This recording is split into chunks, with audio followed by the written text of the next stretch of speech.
नमस्कार दोस्तों।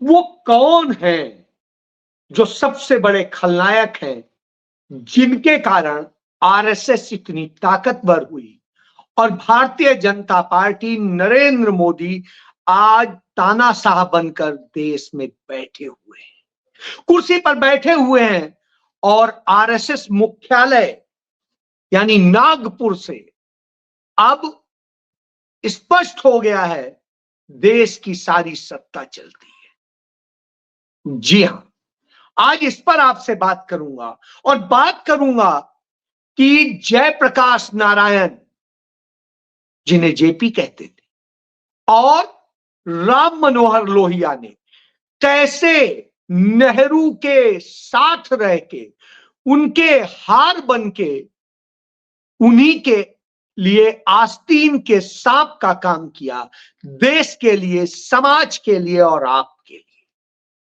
आज उन्हीं पर बात कर रहा हूं।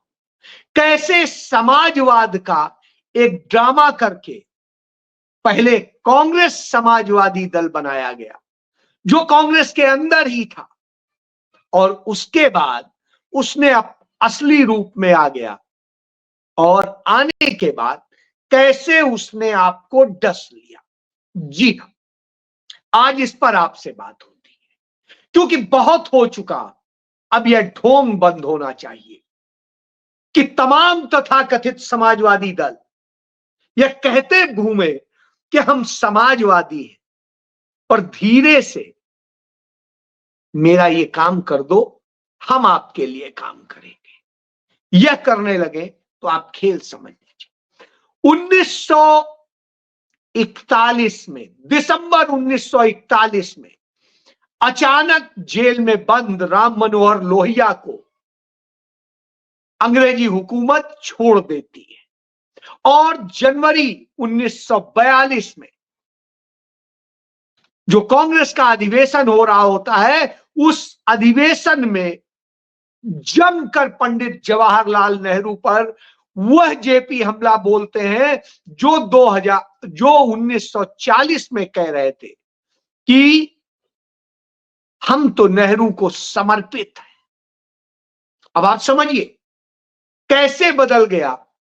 2 साल की सजा हुई थी और अल्मोड़ा जेल से छूटते ही यह हमला हो रहा है।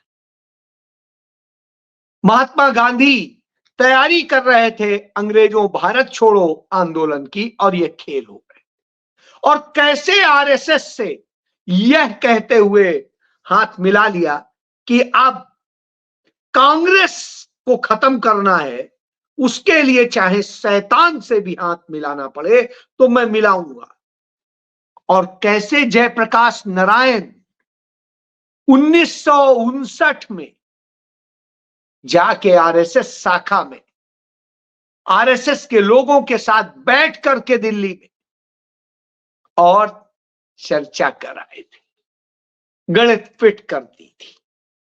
जी हां, आपको लगता था वो समाजवादी आंदोलन, वो असल में आरएसएस का खेल था।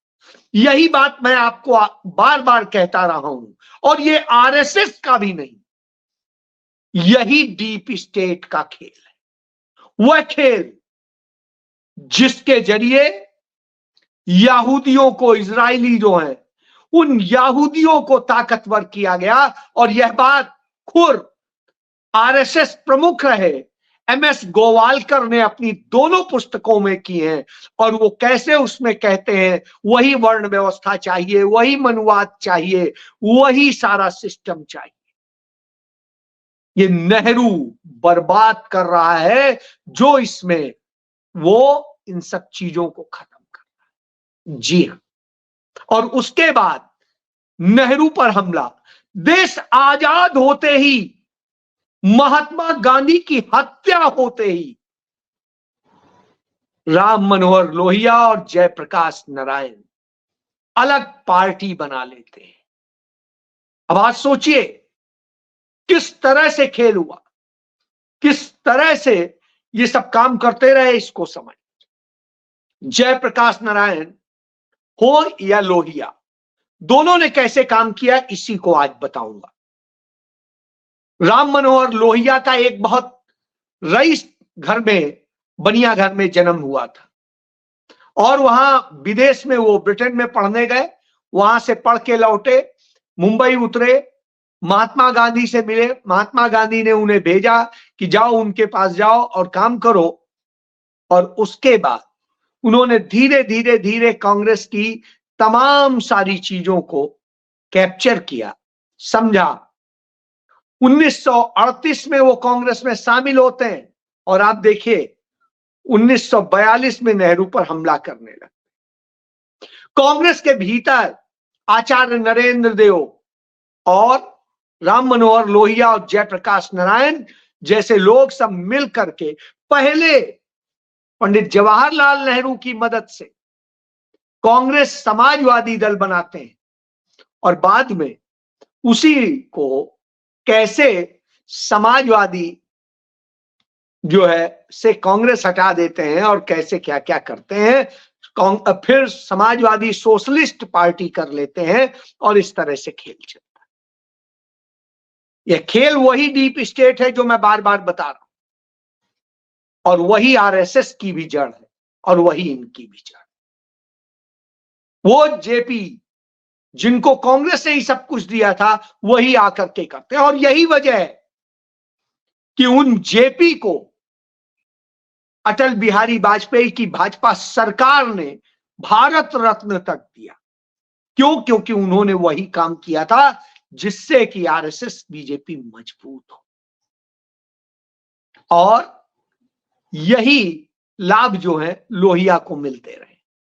अब इसी पे शुरू करूंगा, ये कोई मेरा नहीं, मधुलिमय जो सबसे ज्यादा बड़े समाजवादी थे और दोनों के साथ में मिलकर काम करते थे, उन्होंने अपने मरने के पहले जो लेख लिखा और उस लेख में उन्होंने अपनी गलती स्वीकार की कि यदि जयप्रकाश नारायण और लोहिया का यह खेल नहीं होता समाजवादी पार्टी बना करके, समाजवादी बना करके, तो शायद आरएसएस कभी भी, बीजेपी कभी भी सत्ता में नहीं आ पाती और यह देश सेकुलर लोगों के ही हाथ में होता, चाहे वामपंथियों के होता चाहे कांग्रेस के होता, क्योंकि मुख्य विपक्षी दल वामपंथी थे और मुख्य सत्ता दल कांग्रेस थी, इन्हीं के बीच में लड़ाई थी। लेकिन इन सब ने धीरे धीरे सेंध लगा के कैसे उन भगवाधारी आतंकियों को सत्ता में लाने का काम किया, और दोनों समझ सकते हैं जो भी कुछ है आगे बताऊंगा। चलिए, मधुलिमय ने जो कहा वहीं से कि जब लोहिया ने मुझसे कहा कि हम आरएसएस के साथ मिलके खेल कर, और उन्होंने जयपुर जो जौनपुर में उपचुनाव हुआ था उस उपचुनाव में समर्थन दिया था किसको? दीनदयाल उपाध्याय को, और उनको जितवाने में मदद करी थी। तब मैंने सवाल किया कि हम ये क्यों कर रहे हैं, हम इतने फांसीवादी लोगों से क्यों मिल रहे हैं? तो उन्होंने कहा कोई बात नहीं, कांग्रेस को खत्म करने के लिए जरूरी है चाहे शैतान से भी हाथ मिलाना पड़े तो मिलाएंगे, और आरएसएस तो अपनी है। और उसके बाद में वो जिस तरह से गोवालकर और सबसे मिलते हैं, मधुलिमय भी स्वीकार करते हैं ईमानदारी से कि उनके घर पे भाऊराव देवरस समेत तमाम सारे आरएसएस के शीर्ष नेता आते रहे, लेकिन उन्होंने कभी भी उनके जाल में नहीं फंसे, लेकिन ये फंसा ली।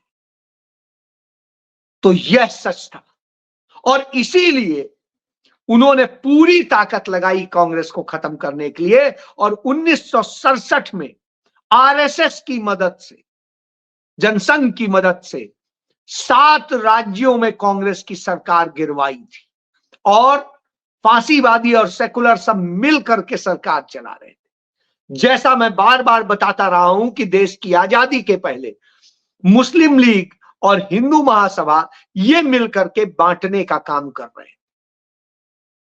पूरे खेल को, सीक्वेंस को समझ लीजिए। अब आता हूं जयप्रकाश नारायण, उनके जो सबसे खास ट्रेजरार थे पार्टी के, संगठन सचिव थे, वो सीताराम गोयल, वो अपनी किताब में लिखते हैं कि 1959 का साल था, दिल्ली आए हुए थे जेपी, आरएसएस के लोगों ने कहा कि हमारी इनसे मीटिंग करा दो, फिक्सिंग करा दो। कहा, मैंने पहले कहा तो थोड़ा हिचके जो जयप्रकाश नारायण, फिर अंत में हो गया कि हां फिक्स हो गया कि आप जाए। 2 घंटे उन्होंने वहां लगाए और तमाम चर्चाएं करी, तमाम बातों में वो कन्विंस हुए, और उसी का नतीजा था कि 1974 आते आते, जब लोहिया जा चुके थे इस दुनिया से, तो उनके हाथ में कमान थी, और 1974 आते आते जब भारत बहुत मजबूत हो गया था और आगे बढ़ने लगा था विकास, तब उन्होंने संपूर्ण क्या क्रांति की बात कही, और उसमें जो कहा 5 जून 1974 को भ्रष्टाचार मिटाना है, जो अरविंद केजरीवाल भी कहता है और दूसरे भी कहते हैं, बेरोजगारी दूर करना है, शिक्षा में क्रांति लानी है, आदि आदि, और व्यवस्था सुधारनी है। यही बात अरविंद केजरीवाल ने कही थी, याद करिए। और संघ के कनेक्शन उनके मैं बता चुका हूं, यही काम इन्होंने किया। और इसके बाद में इन्होंने इसके लिए कहा कि पूरी तरीके से बदल देना है, और उसी के बाद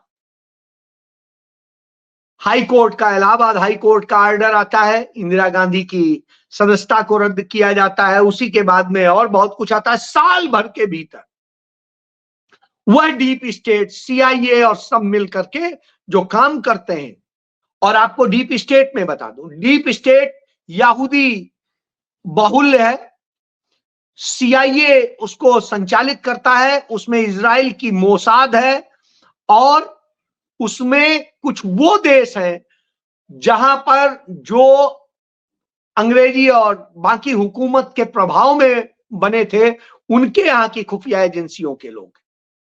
उसी ने किस तरीके से कभी हमास पैदा किया, कभी कुछ और किया, और इस तरह से करके एक खेल किया और आम असली व्यक्ति को खत्म किया। तो उसी ने ही हेनरी किसिंजर के उससे यह खेल हुआ, और राम मनोहर लोहिया ने वही खेल किया। वही राम मनोहर लोहिया जिसने मुलायम सिंह यादव और लालू प्रसाद यादव या नीतीश कुमार ऐसे तमाम सारे नेता बनाए। गुजरात से लेके ये पूरा खेल चला, गुजरात हो, उत्तर प्रदेश हो, बिहार हो, यहां सब जगह वो बोया गया, मध्य प्रदेश, ये वो इलाके हैं जहां यह खेल शुरू किया गया, प्रयोग किया गया, और यही प्रयोग आप देख रहे हैं आज यहां सालों साल से किस तरह से जंगल राज बना दिया गया है, सब कुछ किया धरा इनका। तो यह जान लीजिए, तो सीताराम गोयल जो जयप्रकाश नारायण के पार्टी के संगठन मंत्री थे, उन्होंने यह काम कराया था, उन्होंने खुद अपनी किताब में स्वीकार कर। और जेपी के अलावा लोहिया ने जो खेल किया वो मधुलिमाय ने स्वीकार कर लिया। 4 बार सांसद रहे थे और 1932 से उनके साथ जुड़े हुए थे। खेल को समझते चलिए, ये तमाम सारे खेल हैं, और इन्हीं खेल में आपको मिलेगा कि कैसे खेल करके इस देश को बर्बादी में ढकेला गया है। आज भी वही हो रहा है। अब खेल हो रहा है कि भारतीय जनता पार्टी ने जिस तरीके से कांग्रेस से तोड़ तोड़ के छोटे छोटे से दल बनवाए, और उसके बाद में ये 80 के दशक के बाद में जो जिस तरीके से और किया गया, और धीरे धीरे करके इतने दल बना दिए कि कांग्रेस का ओरिजिनल वोट बैंक थोड़ा रह गया, और जो जितने इनके टूटते गए अलग अलग दल बना के वही लूटते गए। कुछ 4 सीट लाया, कोई 6 लाया, कोई 10 लाया, कोई 50 लाया, कोई 60 लाया, और इस तरह से करके इन्होंने खड़ा कर दिया। उस सारी विचारधारा को खत्म कर दिया जो आइडिया ऑफ इंडिया है। और उसका नतीजा क्या है? आप पर हमले हो रहे हैं, सांप्रदायिक हमले हो रहे हैं, तमाम तरह से आपको छीना जा रहा है, अमेरिका परस्त पूरी व्यवस्था की जा रही है, और आपको गुलाम बनाया जा रहा है उन पूंजीपतियों का। कहां आचार्य नरेंद्र देव क्या कहते थे, लोहिया क्या कहते थे, जेपी क्या कहते थे, उससे बिल्कुल उलट हो रहा है। यही वजह है कि जब कांग्रेस के खिलाफ मोर्चा लेकर के चल रहे थे तो जेपी को इसीलिए मैग्सेसे दिया गया था। इसी तरीके से भाजपा ने उनको पुरस्कृत किया है, और इसी तरीके से लोहिया को पुरस्कृत किया। तो ये सारे जितने गेम है, और इसीलिए इस वक्त जो हिंदू मुस्लिम का, बाबर अकबर और औरंगजेब का मसला उठाया जाता है, भाजपा उठाती है, और समाजवादी पार्टी और दूसरे तमाम दल इसको लेके उछल पड़ते हैं, ओवैसी जैसे लोग, और फिर आप लड़ने लगते हैं, उसी में फंस जाते हैं, और अंत में असली मुद्दे खत्म हो जाते हैं। यही तो तब भी किया गया था कि आपको नहीं बढ़ने देना है, आपकी व्यवस्थाओं को नहीं बढ़ने देना है, आपको असल में गुलाम बनाने का काम करना है, और उसमें यह दल काम कर। समझ जाइए, समझना है, नहीं समझना है तो झेलेंगे आप, क्योंकि हम तो सिर्फ सच बता सकते हैं, खोज सकते हैं, आपके लिए तमाम सबूत दिखा सकते हैं। अब यहां आता हूं कि सरदार वल्लभ भाई पटेल ने खुद यह बात कह दी थी। यदि आप चाहें तो सरदार वल्लभ भाई पटेल की एक किताब है, इसको आप पढ़ सकते हैं, और उसमें तमाम सच आपको मिल जाएंगे। वह किताब है यह करके बी शंकर, जो सरदार वल्लभ भाई पटेल के सचिव थे, उन्होंने लिखी है, और इसमें 1945 से लेकर 1950 तक सरदार पटेल ने जिसको पत्र लिखे और उनको जिसने लिखे, उसमें सारा कुछ। तो अब एक चीज इसके बाद में मैं इसी में कर रहा हूं कि जिस तरीके से सारी चीजें की गई, उसी को यदि आप देखें, सरदार पटेल ने पंडित जवाहरलाल नेहरू को एक चिट्ठी लिखी। ये चिट्ठी लिखी 15 जून 1948 को। जयप्रकाश नारायण के हाल के भाषणों ने मुझे शंका कुशंकाओं में भर दिया है। हैदराबाद के बारे में उनका भाषण विशेष रूप से दूषित और दुष्टतापूर्ण था, ये पटेल लिख रहे हैं, जिसमें उन्होंने सारा दोष देशी राज्य मंत्रालय पर थोपने का प्रयत्न किया है, और यह दावा किया है यदि समाजवादियों का अपने ढंग से काम करने दिया गया होता तो समस्याएं कभी की हल हो गई होती, और यदि सार्वजनिक रूप से उनकी प्रशंसाएं की हो गई होती तो भावी नेता के रूप में उनका आह्वान न किया गया होता तो वह आपको कष्ट न देता। मुझे लगता है कि ऐसे अनुत्तरदायित्वपूर्ण उद्गार तथा परेशान करने वाला शायद है, इसके ये सदा और उचित ठहराते हैं। मेरा हमेशा से यह अभिमत रहा है कि यदि भारत का भविष्य जयप्रकाश जैसे पुरुषों के हाथ में आ गया तो यह संभवतः देश के लिए सर्वाधिक दुर्भाग्य की बात होगी। हाल की घटनाओं और गांधी जी की मृत्यु के बाद उनका रवैया मेरे इस अभियान की पुष्टि करता है। यानी गांधी जी की हत्या के बाद में वो आरएसएस के साथ कैसे संबंध उनके और प्रगाढ़ हुए थे, यह कह सकता हूं।